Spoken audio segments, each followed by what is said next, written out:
نحمده ونصلي على رسوله الكريم اما بعد فاعوذ بالله من الشيطان الرجيم بسم الله الرحمن الرحيم رب اشرح لي صدري ويسر لي امري واحلل عقدة من لساني يفقهوا قولي۔ اللہ تعالیٰ کا لاکھ لاکھ شکر ہے جس نے ہمیں انسان بنایا، دنیا کی تمام نعمتیں ہمارے لیے پیدا کی، زمین و آسمان اور ان میں پائی جانے والی تمام چیزیں انسان کے لیے مسخر کی کہ انسان اپنی ضرورت کے مطابق ان چیزوں سے جیسے چاہے حدود کے اندر رہتے ہوئے فائدہ اٹھائے۔ پھر اس کا ہم پر بہت بڑا احسان ہے کہ اس نے ہمیں مسلمان بنایا۔ مسلمان اس شخص کو کہتے ہیں جو دین اسلام پر ہو، اور اسلام کا معنی ہے پیس، امن۔ گویا مسلمان وہ شخص ہوتا ہے جو پرامن ہوتا ہے، اندر سے پرسکون ہوتا ہے، لوگوں کے ساتھ پرامن ہوتا ہے۔ لوگوں کے ساتھ وہی شخص پرامن ہو سکتا ہے جو اندر سے پرسکون ہو۔ اگر کوئی شخص خود اندر سے بے چین ہو، غیر مطمئن ہو، غم، غصے، غضب کا شکار ہو، وہ شخص دوسروں کے ساتھ اچھا معاملہ نہیں کر سکتا۔ اسی طرح وہ شخص جو اندر سے بدنیت ہو، حسد کا شکار ہو، بدگمانی کا شکار ہو، برے جذبات کا شکار ہو، وہ شخص بھی دوسروں کے ساتھ اچھا برتاؤ نہیں کر سکتا۔ نبی اکرم صلی اللہ علیہ وسلم نے مسلمان کی تعریف یہ بتائی کہ المسلم من سلم المسلمون من لسانہ و یدہ، مسلمان وہ ہوتا ہے جس کے ہاتھ اور زبان سے دوسرے مسلمان سلامت رہیں، یعنی ان کو کوئی تکلیف نہ پہنچے۔ تو جیسا میں نے عرض کیا کہ دوسروں کو سلامتی وہی دے سکتا ہے جس کا اپنا دل سلیم ہو، سلامت ہو۔ دل کی سلامتی، دل کا اطمینان اور دل کا سکون اللہ کے ذکر میں ہے۔ قرآن پاک میں اللہ تعالیٰ فرماتے ہیں الا بذکر اللہ تطمئن القلوب، خبردار اللہ کے ذکر ہی سے دل اطمینان پاتے ہیں۔ جب دل مطمئن ہو جائیں، پرسکون ہو جائیں، تو ایسے شخص کی گفتگو میں بھی ایک ٹھہراؤ آ جاتا ہے، پرسکون ہو جاتا ہے، پھر وہ دوسروں کے ساتھ معاملہ کرنے میں بھی پرامن رہتا ہے۔ اس کے لیے ضروری ہے کہ ہم سب اللہ کا ذکر کرنے والے ہوں، اللہ کو یاد کرنے والے ہوں، اللہ سے دعا کرنے والے ہوں۔ اسی وجہ سے آج کی اس شام چند دعاؤں کا انتخاب کیا گیا ہے جن کو ہم اگر اپنی زندگی کا حصہ بنا لیں تو لازمی طور پر ہمارا دل پرسکون ہو جائے گا، ہمارے حالات بہتر ہوں گے، اور یہ سب کچھ ہمیں دنیا میں بھی ایک اچھا انسان بننے میں مدد دے گا۔ اور دنیا میں اچھا انسان بننا اس لیے بھی ضروری ہے کہ یہ دنیا پرامن ہو اور اس کے نتیجے میں ہماری آخرت پھر خوشحال ہو۔ ہم سب جنت کی خواہش رکھتے ہیں، ہم سب جنت کے امیدوار ہیں، جنت کے انتظار میں ہیں، لیکن یاد رہے کہ جنت پرامن لوگوں کی بستی ہے۔ جنت میں وہی جا سکتا ہے جو یہ ثابت کرے کہ میں ایک پرامن انسان ہوں۔ دنیا میں بھی جو انسان خود پرامن طریقے سے نہیں رہتا اور دوسروں کی جان، مال، عزت، آبرو پر حملہ کرتا ہے یا ان کو نقصان دیتا ہے، تو ایسے شخص کو معاشرے میں کھلم کھلا چھوڑ نہیں دیا جاتا۔ دنیا میں بھی ایسے شخص کی جگہ جیل خانہ ہوتی ہے۔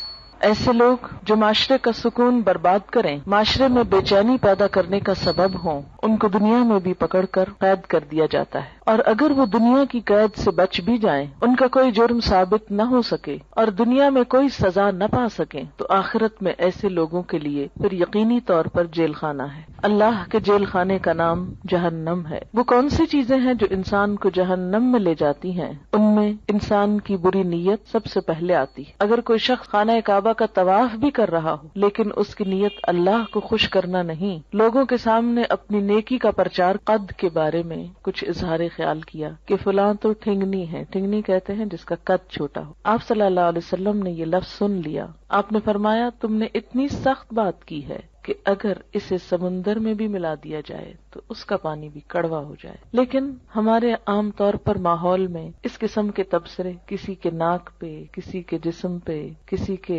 قد پہ، کسی کے رنگ پہ، کسی کی چال پہ، کسی کی لباس پہ کس قدر عام ہے، اور کبھی ہم نے منہ سے ایسے غلط لفظ نکالتے ہوئے سوچا بھی نہیں کہ ہم کوئی بری بات کر رہے ہیں۔ ہم کہتے ہیں تو کیا ہوا، وہ ایسے نہیں ہے، میں کوئی جھوٹ کہہ رہا ہوں، اور یہ کہہ کر اپنے آپ کو مطمئن کر لیتے ہیں اور پھر رواں تبصرے شروع کر دیتے ہیں۔ عام طور پر گفتگو کا موضوع لوگ ہوتے ہیں اور لوگوں کے ظاہر پر، حالت پر، شکل و صورت پر زیادہ تبصرے ہوتے ہیں۔ ان تمام اخلاقی برائیوں سے بچنے کے لیے ضروری ہے کہ انسان اللہ تعالیٰ سے مدد مانگے، اللہ تعالیٰ سے مدد لے۔ قرآن پاک میں اللہ تعالیٰ فرماتے ہیں کسی بھی مشکل سے نجات پانے کا جو ذریعہ ہے وہ ہے وَاسْتَعِینُوا بِالصَّبْرِ وَالصَّلَاةِ، مدد مانگو صبر کے ساتھ اور نماز کے ساتھ۔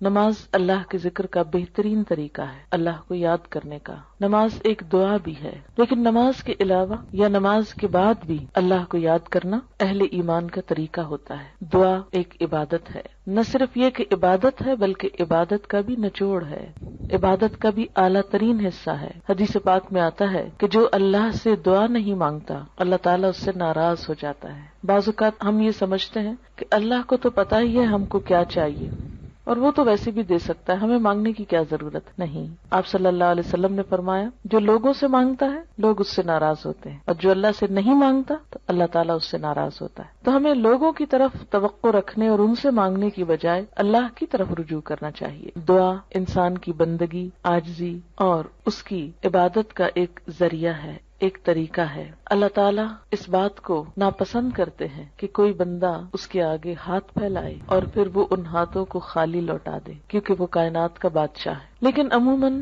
ہم دعا مانگنے میں کچھ ایسی غلطیاں کرتے ہیں کہ جن کی وجہ سے دعا قبول نہیں ہوتی۔ اس میں سب سے بڑی غلطی یہ ہوتی ہے کہ بسا اوقات ہم دعا تو مانگتے ہیں لیکن غفلت کے ساتھ توجہ نہیں کرتے، ہمیں یہ نہیں پتا ہوتا ہم مانگ کیا رہے ہیں۔ بعض اوقات کیا کرتے ہیں، کسی مشکل کے لیے وظیفہ تو پڑھتے رہتے ہیں، کوئی مخصوص آیت 1000 دفعہ پڑھ لی، 2000 دفعہ پڑھ لی، لیکن دعا نہیں مانگتے۔ ہم سمجھتے ہیں کہ صرف یہ آیت پڑھنے سے ہی کام ہو جائے گا۔ اس طرح ہم اپنے اوپر ایک ناروا بوجھ بھی ڈالتے ہیں اور دعا سے بھی محروم رہتے ہیں۔ بعض اوقات ایسی دعائیں مانگتے ہیں جو اس موقع کی مناسبت سے نہیں ہوتی۔ بعض اوقات ہم کچھ چیزیں تو مانگ لیتے ہیں روٹین میں یا رٹے رٹائے جملے بول دیتے ہیں لیکن ان کو محسوس نہیں کرتے، اور بعض چیزیں ہماری ضرورت کی ایسی ہوتی ہیں کہ جن کو مانگنے کا ہمیں سلیقہ ہی نہیں آتا کہ وہ بھی مانگنی چاہیے۔ اس لیے وہ تمام چیزیں ہم مانگیں جو نبی صلی اللہ علیہ وسلم نے مانگی۔ وہ کیوں، کس لیے؟ اس لیے کہ آپ ہمارے لیے ایک بہترین نمونہ تھے، آپ کی دعائیں بھی قبول ہوئیں، آپ کے مانگنے کا طریقہ بھی ہم سے زیادہ بہتر تھا،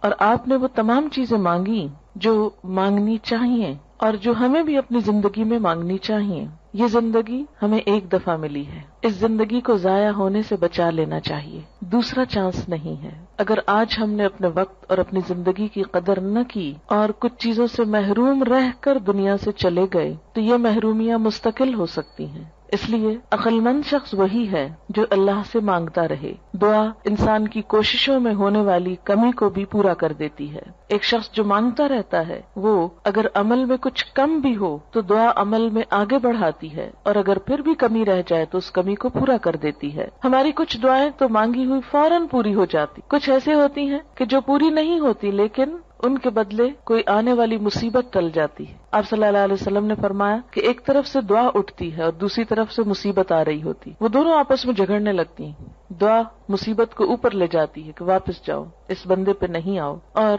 مصیبت اترنا چاہتی، پھر فرمایا جس میں زیادہ زور ہوتا ہے وہ دوسرے کو دبا لیتی۔ اگر دعا میں طاقت ہے، دعا میں قوت ہے، شوق ہے تو وہ مصیبت کو واپس لے جائے گی، اور اسی طرح اگر دعا پھیکی ہے، ڈھیلی ڈھالی ہے، یا مانگی نہیں یا پوری نہیں تو پھر مصیبت آ جاتی ہے۔ تو دعا کا ایک فائدہ کیا ہے؟ بسا اوقات وہی چیز مل جاتی جو ہم مانگ رہے ہوتے ہیں، بعض اوقات وہ تو نہیں ملتی، وہ جا رہی ہوتی ہے لیکن راستے میں وہ ایک آنے والی مصیبت کو واپس لے جاتی۔ مثلا انسان پہ کوئی بیماری آنے والی ہوتی اور انسان کو نہیں خبر کہ اس کے ساتھ یہ ہونے والا ہے، انسان کچھ اور مانگ رہا ہوتا ہے، مال مانگ رہا ہوتا ہے، اولاد مانگ رہا ہوتا ہے، گھر مانگ رہا ہوتا ہے، یا جو ہماری عام روزمرہ زندگی میں مانگنے کی چیزیں۔ اب اس کو وہ تو نہیں ملتا جو وہ مانگ رہا ہے، لیکن وہ مصیبت ٹل جاتی ہے جو آنے والی تھی، کیونکہ اگر وہ آ جاتی تو یہ مانگی ہوئی چیز ملنے کے باوجود وہ اس کی خوشی نہ دیکھ سکتا۔ مثلا اگر ایک انسان کی موت آ رہی اور وہ زندگی نہیں مانگ رہا، وہ گھر مانگ رہا ہے، اگر اس کی دعا اسی طرح قبول کر لی جائے، اس کو ایک اچھا گھر مل جائے، لیکن گھر ملتے ہی اس کی زندگی باقی نہ رہے، تو اس کو اس گھر کے ملنے کا کیا فائدہ ہوا؟ کوئی فائدہ نہیں، کیونکہ وہ تو زندہ ہی نہ رہا۔ اس لیے اللہ تعالیٰ کو زیادہ بہتر طور پہ پتا ہوتا ہے کہ اس وقت ہماری ضرورت زندگی ہے یا گھر ہے، مثلا یا صحت ہے یا اولاد ہے۔ بعض اوقات انسان اولاد کی دعا کرتا ہے، بیٹے کی دعا کرتا ہے، جو ہمارے معاشرے میں عام طور پر ہے، لیکن اللہ تعالیٰ وہ نہیں دیتا، اس کے بدلے میں کچھ اور دے دیتا ہے جو اس سے زیادہ انسان کی ضرورت ہوتا ہے۔ تیسرا طریقہ یہ ہوتا ہے کہ جو کچھ انسان مانگتا ہے وہ نہ تو وہ ملتا ہے، نہ مصیبت ٹلتی ہے، بلکہ آخرت کے لیے جمع ہو جاتا ہے۔ انسان کی نیکیوں میں بدلتی جاتی ہے دعا. کوئی مانگی ہوئی دعا ضائع نہیں جاتی. یہ یاد رکھیں کہ دعا ایک ایسی نیکی ہے جو ضائع نہیں ہوتی، وہ اپنا اثر ضرور رکھتی ہے. کچھ کام تو ایسے نا جو ہم کرتے بھی رہیں تو ضائع ہوتے جاتے ہیں، کوئی نتیجہ ہی نہیں نکلتا. مثلا دنیا میں کئی ایسے بزنس ہوتے ہیں، انویسٹ کرتے ہیں لیکن اس کو کوئی فائدہ نہیں ہوتا، الٹا نقصان میں جاتے ہیں. لیکن دعا ایسی انویسٹمنٹ ہے جو ضائع نہیں جاتی. آپ مانگتے چلے جائیں، اگر دنیا میں کچھ نہیں بھی ملا تو آخرت میں اس کے بدلے میں اتنا کچھ جمع ہو جائے گا کہ وہاں جا کر انسان تمنا کرے گا، اے کاش میری کوئی دعا دنیا میں نہ سنی جاتی اور مجھے آج ہی سب کچھ مل جاتا. پیغمبر ساری زندگی ایک دعا مانگ کر مایوس نہیں ہوئے. حضرت زکریا علیہ السلام ایک جگہ پر کہتے ہیں وَلَمْ أَكُمْ بِدُعَائِكَ رَبِّ شَقِيًّا، کہ اے میرے رب تجھ سے دعا مانگ کر تو میں کبھی نامراد ہوا ہی نہیں. یہ تو ایسا کام ہے جس کے بعد نامرادی ہے ہی نہیں، نقصان ہے ہی نہیں، خسارہ ہے ہی نہیں. اس لیے انسان کو مانگتے رہنا چاہیے. وآخر دعوانا الحمد للہ رب العالمین.